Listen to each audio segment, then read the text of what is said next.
Imagine a single plant seed that contains up to 64% omega-3, more than many fish oils. No fishing fleets, no ocean pollution, no capsules lined up on your shelf, no monthly supplement bill draining your wallet. You plant it once, and season after season it returns, dropping seeds and growing again on its own. While people spend money chasing nutrients from the sea, this one plant can produce them in your soil. It challenges what we think about nutrition, cost, and control over our food supply. So if it's this powerful, this simple, this accessible, why isn't everyone growing it? The plant behind this overlooked nutritional powerhouse is Perilla frutescens. You may hear it called wild sesame, shiso seed, or simply perilla, depending on the region. But whatever the name, this plant has quietly supported diets across East Asia for centuries. In traditional kitchens, its leaves flavor meals, its seeds are pressed for oil, and even the leftover seed meal is valued as food. Nothing is wasted. Beyond the table, it has also appeared in traditional herbal practices, where it was appreciated for its warming and digestive supporting qualities. What makes it remarkable is how many roles it fills at once. It isn't just a crop, it's food, a source of oil, a traditional remedy, and a resilient plant that can reseed itself year after year. That combination transforms it from an ordinary herb into something far more valuable, a small plant with the potential to support nutrition, resilience, and long-term self-sufficiency. From a nutritional standpoint, this seed stands out for one reason above all: its fat profile. Perilla seed oil can contain up to 64% ALA omega-3, a level that rivals or exceeds many commonly sold fish oils. That alone makes it unusual among plant foods. But the value doesn't stop there. The seeds also contain antioxidants and protective polyphenols, along with naturally occurring compounds linked to anti-inflammatory activity. Together, these elements give the plant a nutritional profile that extends beyond a single nutrient. When compared calmly with fish oil, the differences become practical. Fish oil is highly prone to oxidation, meaning it can degrade quickly if exposed to light, heat, or air.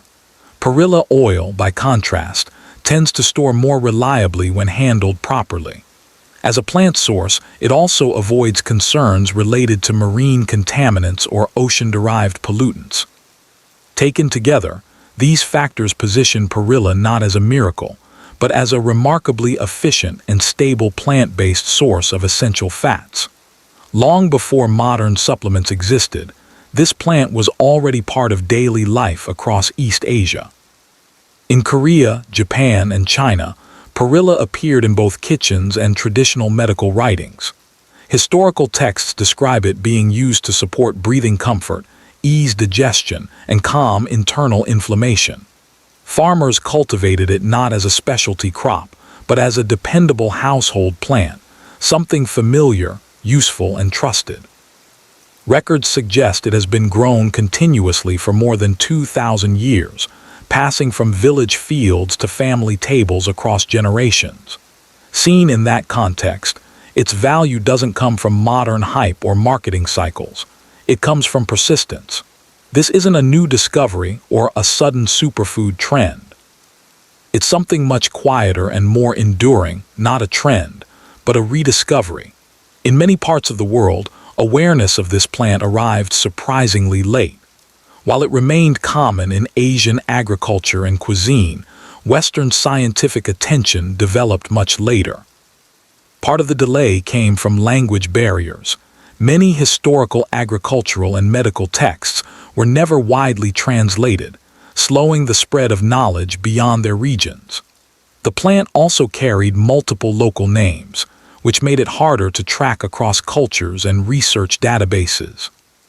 Without a single global identity or branding push, it simply never entered mainstream agricultural conversations.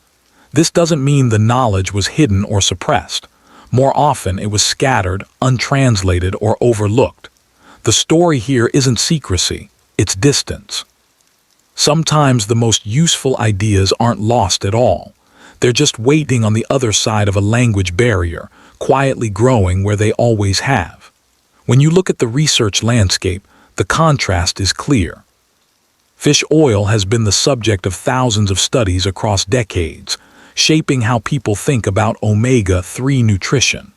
Perilla oil, by comparison, has far fewer large-scale studies behind it. That gap might seem to suggest a difference in importance, but it often reflects something more practical than scientific value. Research tends to follow funding streams, and funding usually follows established markets and consumer demand. This doesn't undermine science. It highlights how scientific priorities are often guided by economics. When a product already dominates shelves, it naturally attracts more trials, reviews, and industry support. The takeaway isn't skepticism toward research itself, but an understanding of how it's directed. In many cases, science doesn't ignore alternatives. It simply studies what markets demand first. Beyond nutrition, the real strength of this plant is how easily it sustains itself. A single mature plant can produce thousands of seeds, many of which remain viable for years in the soil. When conditions are right, it often reseeds naturally, returning season after season with little effort. It isn't a fragile crop either. It can grow in modest soil, tolerate periods of dryness, and adapt better than many common garden plants. That makes it more than just a source of healthy fats. It can function as a backyard omega-3 supply, a small homestead oil crop, and part of a more resilient, low-input food system. Instead of something you must constantly replace, it becomes something that keeps returning.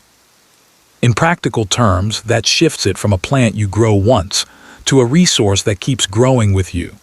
Growing this plant is surprisingly straightforward, even for beginners. It prefers full sunlight, though it can tolerate partial sun in warmer climates. Watering needs are moderate. Regular moisture helps it establish, but once mature it can handle short dry spells. The seeds germinate easily in warm soil, often sprouting within days, which makes it forgiving for first-time growers. By late season, the plant produces clusters of seeds that can be collected once they dry on the stem. It grows well directly in the ground or in containers, making it suitable for patios, balconies, and small gardens. In temperate climates, it thrives through the warm months, but it also adapts to a range of regions when planted at the right time. Overall, it's not a demanding crop. Just sunlight, basic care, and patience can turn a few seeds into a steady, renewable harvest. When viewed economically, the difference becomes clear. Most supplements rely on repeat purchases. Bottles run out and the cycle starts again. Industrial oils follow a similar pattern, requiring large-scale processing, packaging, transport, and retail markups before they reach consumers. A homegrown seed works differently. Once established, it can produce season after season with minimal input, shifting the balance from dependence to self-reliance. This isn't about rejecting modern products. It's about understanding options.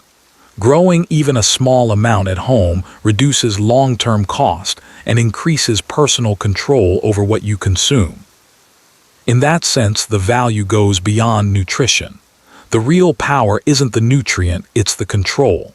In the end, what makes this plant remarkable isn't just one feature, but the combination of them all. It's an ancient crop with a long cultural history, a nutritional powerhouse packed into tiny seeds, and a plant capable of sustaining itself with minimal effort. It doesn't demand expensive inputs, complicated equipment, or specialized land. In many cases, it simply needs space, sunlight, and time. That makes it more than a garden experiment. It becomes a low-cost, practical resource that almost anyone can grow. And perhaps that's the real takeaway here. Sometimes the most powerful solutions aren't new discoveries, they're forgotten seeds.